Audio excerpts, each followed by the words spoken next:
Renowned author George Orwell had once said that political language is designed to make lies sound truthful and murder respectable and to give an appearance of solidity to pure wind. But even Orwell would never have thought in his wildest dream that the word recession would also become a part of political lexicon. Hi and welcome to TFI English, the national socio-political analysis arm of the TFI Media Group. I'm your host Tejasvi Malhotra, and if you haven't subscribed to the TFI English channel yet, please hit the subscribe button and press the bell icon to receive all the latest updates. Coming back to the story in this video, I will explain how by changing the definition of recession, Wikipedia is trying to save the already sunken ship of Joe Biden.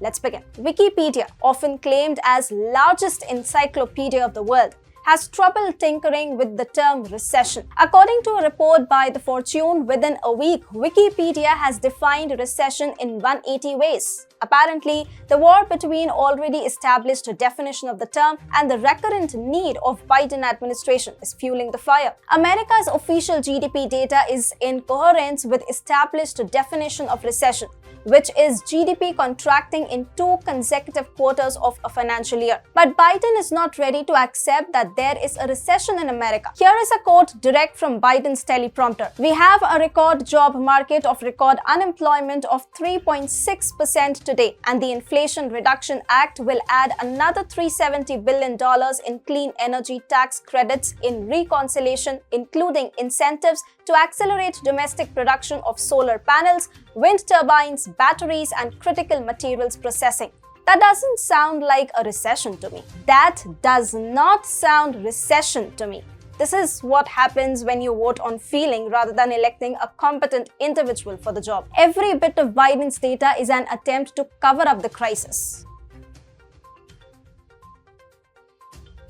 Low unemployment numbers do reflect a thriving economy, but in America's case, it does not. During COVID-19 times, small businesses were facing troubles due to lockdown. Both business owners as well as their employees were dependent on welfare payment by the Biden administration. For this purpose, Biden administration went on with excessive dollar printing. Just like every freebie, it felt good for the short term. However, as soon as people realize that they are getting more for not doing job rather than doing it, they refused to rejoin the workforce until few months ago. On the other hand, excess of dollars in the economy led to inflation. In other words, though people had excess dollars, they could no longer afford to buy the same quantity of products they used to buy earlier, say 5 months ago. 9.1% inflation is too high, and it crashed to the value of dollar in local markets. What is astounding is that Biden administration was able to galvanize 17 Nobel Prize winner economists for supporting its $3.5 trillion spending. Last September, they literally said that excess money printing would not cause any long-term inflationary pressure on the economy. Nearly 11 months later, the data refutes their claims. One would wonder why these 17 esteemed individuals who refute the basic concept of supply and demand were awarded with Nobel Prize. Never mind.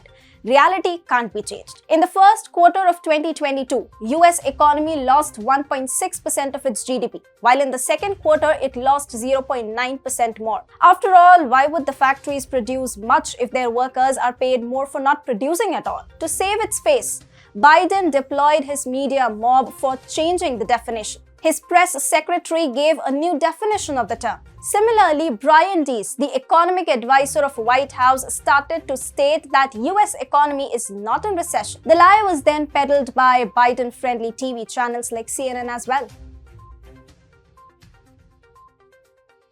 No wonder. People rushed in to change the definition in Wikipedia. Wikipedia's left-leaning is now a documented phenomenon, which is ironically also available on Wikipedia to read about. Wikipedia has now blocked editing the page by others. It is expected that the new definition will be peddled to the countries all around the world only to save the face of USA. Now, you know most of US achievements before the internet era are lies.